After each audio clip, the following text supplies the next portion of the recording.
जरासंध और कृष्ण जानिए दोनों के बीच की 5 बात। महाभारत के अलावा पुराणों में भी जरासंध की चर्चा बहुत बार आती है। यह मगध का और भारत का सबसे शक्तिशाली सम्राट था। कंस का ससुर होने के नाते यह कंस की हर तरह से मदद करता था। भगवान श्री कृष्ण द्वारा कंस का वध कर देने से के बाद उनको सबसे ज्यादा यदि किसी ने परेशान किया तो वह था जरासंध। आओ जानते हैं जरासंध और श्री कृष्ण की शत्रुता के 5 किस्से। कंस का वध होने के बाद श्री कृष्ण को मारने के लिए जरासंध ने मथुरा शहर को चारों ओर से घेर लिया। बलराम और श्री कृष्ण ने उसकी विशालकाय सेना के साथ घोर युद्ध किया और अंततः जरासंध की पराजय हुई।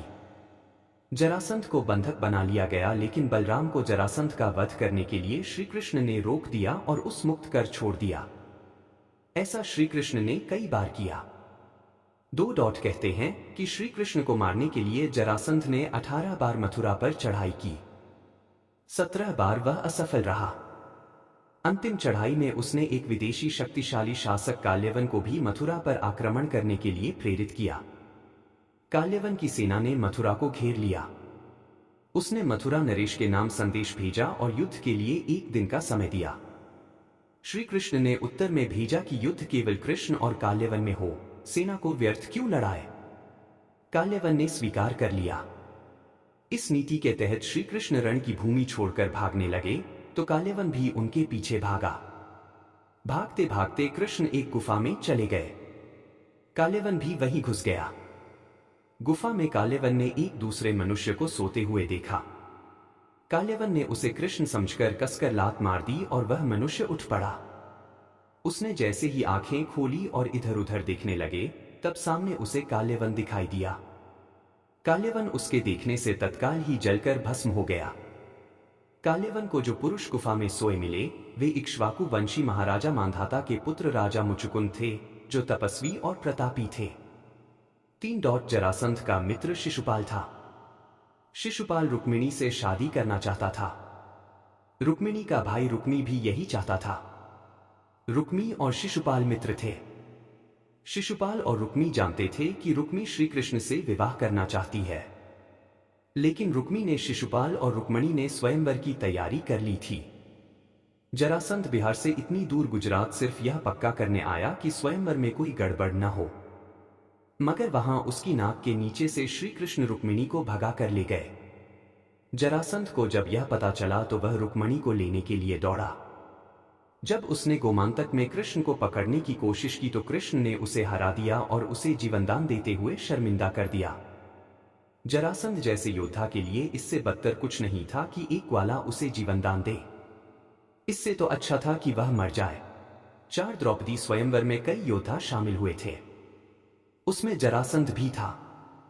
जरासंध ने अपने पौत्र की शादी द्रौपदी से करवाने की युक्ति सोची।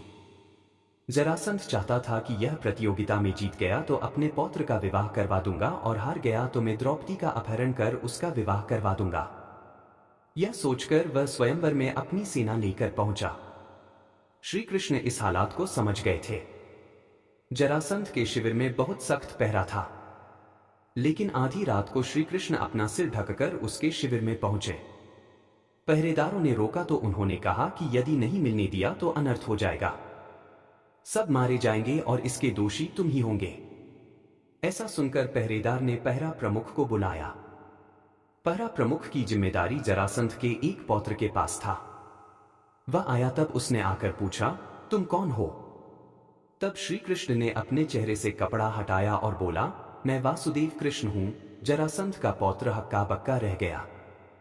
कृष्ण तो उनका कट्टर दुश्मन था, जो निहत्था उसके सामने खड़ा था। तब उसने पूछा, तुम क्या चाहते हो? कृष्ण बोले, मैं जरासंध से बात करना चाहता हूं। अगर तुम अभी उसे नहीं जगाते तो बस एक संदेश दे दो कि मैं यहां उसका जीवन बचाने आया हूं। अगर मैं अभी उससे नहीं मिलता तो मैं फिर कुछ नहीं कर पाऊंगा। अगर फिर भी तुम उसे नहीं जगाना चाहते तो मैं वापस चला जाता हूं। सब कुछ तुम्हारे ऊपर है।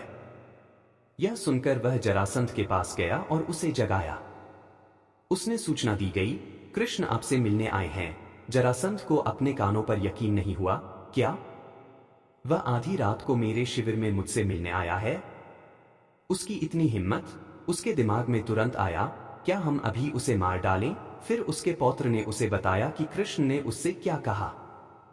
कृष्ण अंदर आए तो जरासंध बोला, क्या बात करने आए हो? कृष्ण ने समझाया, आप द्रौपदी के स्वयंवर में आए हैं। हर किसी को पता है कि द्रौपदी से विवाह का मतलब द्रुपद से संबंध बनाना है। द्रुपद से संबंध का मतलब एक विशाल सेना से संबंध है। इसी वजह से इतने सारे राजा यहां जुटे हैं। सबसे बढ़कर द्रुपद की एक नेक इंसान के रूप में बहुत इज्जत है, जिससे आपकी प्रतिष्ठा और ताकत बढ़ सकती है। इसलिए आपके यहां आने का मकसद मेरे सामने बिल्कुल साफ है। आपका पौत्र यकीनन तीरंदाजी का इम्तिहान पास नहीं कर सकता, मगर आप कर सकते हैं। जरासंध बोला, बिल्कुल, मैं जीतूंगा। कृष्ण बोले, कल्पना कीजिए, अगर इतने सारे पुत्रों और पौत्रों वाले 75 वर्षीय आप अगर एक 18 वर्षीय युवती के लिए इस मुकाबले में शामिल होते हैं, तो आप उपहास के पात्र बन जाएंगे। चाहे आप यह मुकाबला जीत भी लें, लेकिन अगर कोई युवक भी इस मुकाबले को जीत लेता है, तो आपको उससे लड़ना होगा। इसमें आप मारे जा सकते हैं, क्योंकि जो इंसान इस मुकाबले को जीतने के काबिल होगा, वह आपको मारने में भी सक्षम हो सकता है। अगर दुर्योधन ने यह मुकाबला जीता, तो वह आसानी से आपको मार सकता है। आप दोनों एक दूसरे की टक्कर के हैं, मगर वह युवा है और आप बूढ़े, और अगर संयोग से आप मुकाबला हार गए तो आपका साम्राज्य बर्बाद हो जाएगा। कोई राजा आगे आपके साथ जुड़ना नहीं चाहेगा। मुझे यकीन है कि आप इतने बुद्धिमान होंगे कि ऐसा कदम नहीं उठाएंगे। कृष्ण आगे कहते रहे, इसलिए निश्चित रूप से आप यहां मुकाबले में भाग लेने नहीं आए हैं। आप यहां उस लड़की का अपहरण करने आए हैं।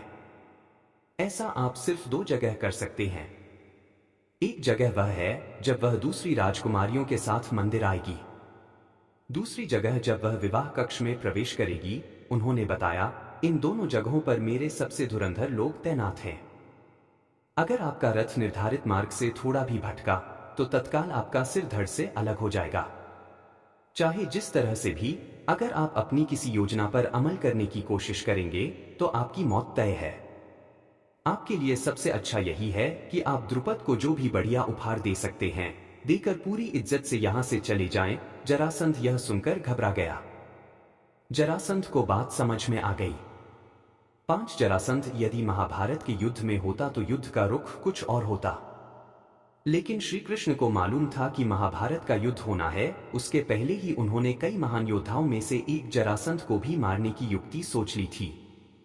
दरअसल जरासंध को किसी भी तरह से नहीं मारा जा सकता था, क्योंकि उसके 2 टुकड़े होने के बाद भी वह पुनः जुड़कर जिंदा हो जाता था। एक बार श्री कृष्ण पांडवों के साथ उसका वध करने के लिए उसी के राज्य में गए और उन्होंने जरासंध के अखाड़े में ही भीष्म से उसको चुनौती दिलवा दी। जरासंध को कुश्ती का बहुत शौक था। भीम ने श्री कृष्ण के इशारे पर उसकी जंघा पकड़कर उसके 2 टुकड़े कर दिए, लेकिन वह फिर जुड़कर जिंदा हो जाता था। तब 14वें दिन श्री कृष्ण ने एक तिनके को बीच में से तोड़कर उसके दोनों भाग को विपरीत दिशा में फेंक दिया। भीम श्री कृष्ण का यह इशारा समझ गए और उन्होंने वही किया। उन्होंने जरासंध को 2 फाड़ कर उसके एक फाड़ को दूसरे फाड़ की ओर तथा दूसरे फाड़ को पहले फाड़ की दिशा में फेंक दिया। इस तरह जरासंध का अंत हो गया, क्योंकि विपरीत दिशा में फेंके जाने से दोनों टुकड़े जुड़ नहीं पाए। कर्ण ने जरासंध को कैसे मारा था? यह युद्ध लगातार 500 दिनों तक चला था। इसी युद्ध के अंतिम में कर्ण जरासंध को बताता है कि उसे उसकी कमजोरी का ज्ञान है। उसे बीच से फाड़कर मारा जा सकता है। तब जरासंध अपनी पराजय स्वीकार कर लेता है और यही से उसकी मृत्यु का रहस्य सबके सामने आ जाता है। शिशुपाल भगवान विष्णु के द्वारपाल जय का तीसरा और आखिरी जन्म था। कहा जाता है कि शिशुपाल के पिछले जन्मों में वह रावण और हिरण्यकश्यप भी रह चुके थे। शिशुपाल के बारे में ज्यादा जानकारी। शिशुपाल चेदी राज्य के राजा दमघोष और श्रुतश्रवा का पुत्र था। शिशुपाल को चैत्य भी कहा जाता था। शिशुपाल महाभारत में भगवान श्री कृष्ण का एक शत्रु था। युधिष्ठिर के राज्याभिषेक के समारोह में उनके ममेरे भाई कृष्ण ने सुदर्शन चक्र से शिशुपाल का वध कर दिया था। शिशुपाल ने अपने 100वें दुर्व्यवहार को पार कर लिया था और वरदान की अवधि वही थी। शिशुपाल को और दंतवक्र को भगवान विष्णु के द्वारपाल जय और विजय का तीसरा और अंतिम शापित अवतार माना जाता है। संकादी मुनियों ने जय और विजय को शाप दिया था कि वे नश्वर योनि में जन्म लेंगे। जय और विजय को दो विकल्प दिए गए थे, या तो 7 जन्म भगवान विष्णु के भक्त के रूप में लें या फिर 3 जन्म उनके शत्रु के रूप में लें।